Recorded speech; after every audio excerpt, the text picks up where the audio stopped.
Yep, there it is. That's not a good sign. It did it again. I'm at 45.50. I'm just gonna keep it as low as I can. I don't smell anything. Yeah, that's not good. Uh-oh. All right, so right now we are in the Dodge second gen and we are racing to St. Louis. It's only about a 2-hour drive, but the reason we're in such a hurry is because apparently the man who is selling this truck, which I will deem the shop truck, he doesn't care. He knows that 2 other guys are trying to get to St. Louis to see this vehicle too. One tomorrow and one apparently this evening. So I'm trying to get there first so we can pick this thing up. So that's all there is to it. We just need to get there first. So we're only 10 minutes out, but the problem is 50 miles on the second gen definitely means empty. Something I forgot about living here is not a lot of places have diesel. This isn't a farm town, so not every gas station has diesel. And for whatever reason, every time I come here, I forget that and I have to go to 3 stations before I find the one that has diesel. No, I don't want a car wash. Yes, I want a receipt. That's big.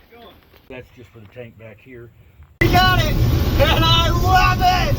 This thing is so mint, it's ridiculous. Talk about a barn find. Believe it in the post, but this has 13,000 miles. And I truly believe it now. Radio works, but I promise you it's too loud to hear on here.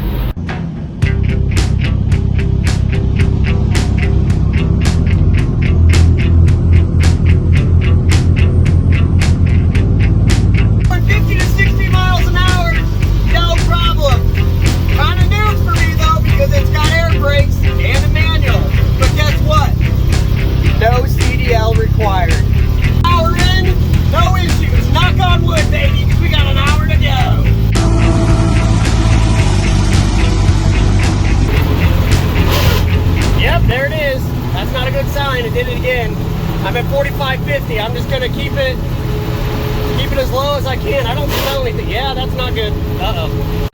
I'm not kidding. That couldn't have been worse timing. I said that, and then what I think is the transmission made a terrible sound. And I pulled it off the side of the road, put it in second gear, and now it is like locked in there. Not quite sure what to do. That bad boy's not coming out. It's safe to say that the transmission probably just took a crap or something, because I mean, I was just moving too. I wasn't even shifting when it happens. But now I can only get it in second gear, and even in second gear, it makes some pretty terrible noises. I love when things go wrong. Oh, that must be nice. Genuinely, this reminds me of being in the military when we just go, oh yeah, just going on a run, and then something goes terrible. It's the best part. It's all about overtime. Say it. It is all about overtime. But I mean, this is still fun because, like, it's only going to be fun. It's only going to be fun if we get this thing back. Yeah, I mean, I'm sure it's just something small. Like he said, it hasn't been driven in 2 years. So it's something small, just... Here, jump in. You can run back to the truck in a second because we're not going to make it 10 feet. I'll show you what's happening. What do you mean? You jump in. I'll show you what's going on. We got plenty of air pressure. We're easily 120. I'm not going to use first. I'm going to use second. So we don't have to worry about higher load because we're not loaded. And I know I'm not a semi-truck driver, so I'm not floating gears right away, but just getting out of gear. We're going to get out of gear. This thing, I had the pressure, I had to push down really far like it was a sports car. So it gets going good. I don't want to get it over like 2,500 RPM. We're going to shift. Goes into third, we're good. Oh, watch it be totally fine now. I'm not going back to that truck if it is. You're going to be running. I'm going to do some research, so don't make fun of me. I'm not from the 70s. This handbrake was actually where the noise kind of sounded like it was coming from, and this seems to be attached to a gearbox. I'm going to troubleshoot that later because this thing was shaking so violently. He told me that thing didn't work because we have air brakes, but I'm almost wondering if that thing was like partially engaging itself at high speed, like it vibrated itself into place, and then it was actually grinding the gear, because that's the only thing I've touched since we have been sitting here. So yeah, let's go back to the truck. All the way back there. We are the things people freak out about. I feel like I'm in one of those like old like 2000s early rap videos, like dad the fishbowl, yeah, what?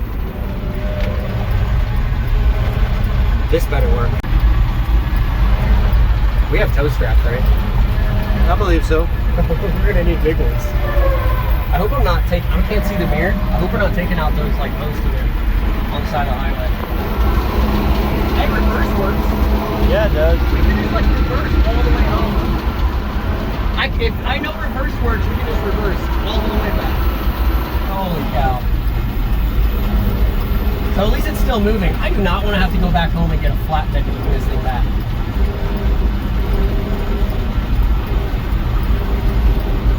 Alright, so what I'm going to do is I'm going to learn how to flip some gears. I'm not going to use the clutch as much because either that brake was engaged or there is a legitimate like clutch brake, which I think is a thing on some of these trucks.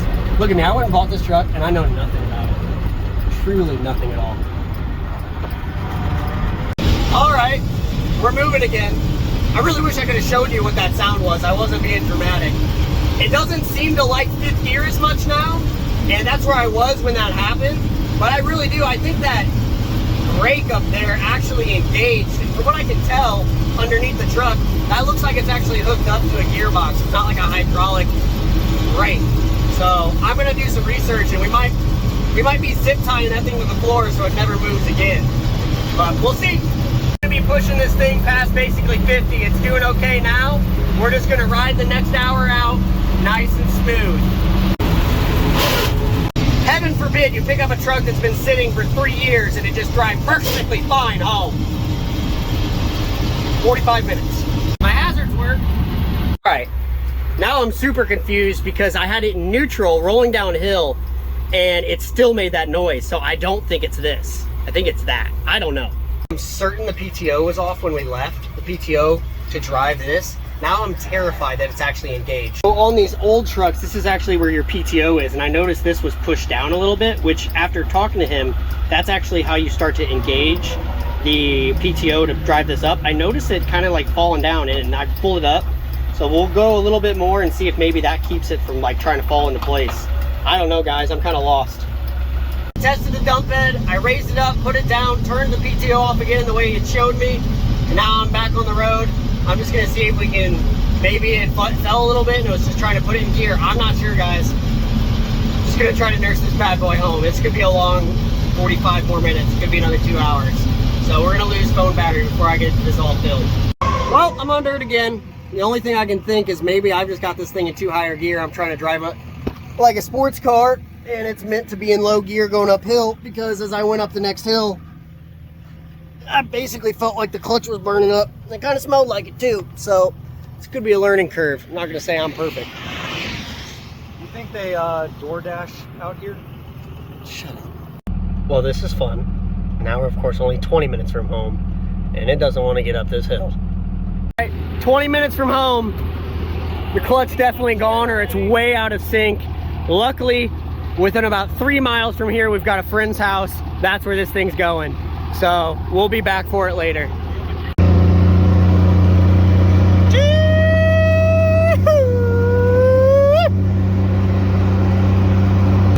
Hey guys, it's your boy Keegan. We're in the back of the truck. How it always ends up. But hey, we're staying positive. We are about to merge onto the other side of the highway. Probably the dumbest thing ever. Are we gonna survive? Oh my god. Oh my god, I just got whiplash, but we're good. Oh, we survived. We made it. That was dumb. That was dumb. That was the stupidest thing I have ever been a part of. Oh god. Well, it's here. Getting a customer situated with a skid over here, and she's here. Finally delivered. Made it its last 20 minutes. Can't wait to see what that cost. That is one big wrecker. Not a business I want to be in, but probably will once I pay this bill. I called at about 9 a.m. I think they had this thing picked up by 1 or maybe 2 a.m. or 2 p.m. and by 3:30 it's here. That's pretty incredible. These guys are hustlers, and they're like 4 times my age. I kid you not, easily into his 80s. You guys, an object in motion stays in motion. These dudes do not mess around. All right, we rented out a piece of equipment. I moved that one back. I'm gonna let these guys finish up. I'm gonna stay out of their way. I don't like to be one of those guys that hovers, and I asked them if they needed help. They said no. In the meantime, I need to get a different dumpster loaded for tomorrow, so we're gonna do that. And I'll give you a tour of this truck.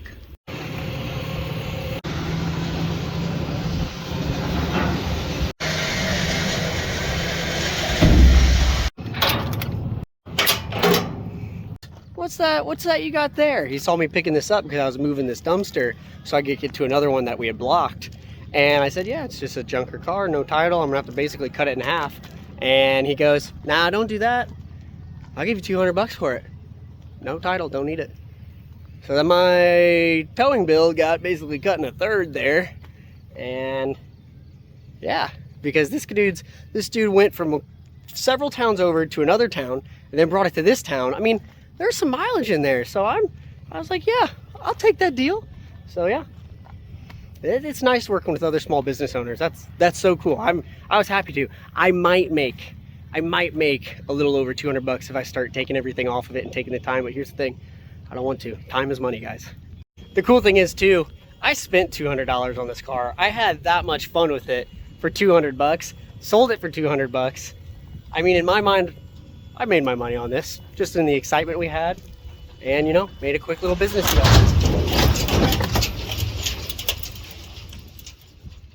Woo-wee, she's pretty.